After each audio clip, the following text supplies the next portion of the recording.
ಮಂಗಳೂರಿನ ಕೊಟ್ಟಾರ ವಿಶ್ವ ಹಿಂದೂ ಪರಿಷತ್ ಬಜರಂಗದಳ ಹಾಗೂ ಹಿಂದೂ ಧಾರ್ಮಿಕ ಸೇವಾ ಸಮಿತಿ ಆಶ್ರಯದಲ್ಲಿ ಶ್ರೀಕೃಷ್ಣ ಜನ್ಮಾಷ್ಟಮಿ ಅಂಗವಾಗಿ ಶಾಲಾ ವಿದ್ಯಾರ್ಥಿಗಳಿಗೆ ಹಾಗೂ ಸಾರ್ವಜನಿಕರಿಗೆ ಕೃಷ್ಣ ವೇಷ ಸ್ಪರ್ಧೆಯನ್ನ ಆಯೋಜಿಸಲಾಗಿತ್ತು.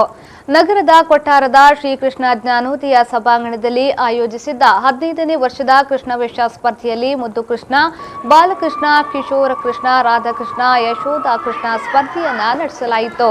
100ಕ್ಕೂ ಅಧಿಕ ಮಂದಿ ಸ್ಪರ್ಧೆಯಲ್ಲಿ ಭಾಗವಹಿಸಿದ್ರು.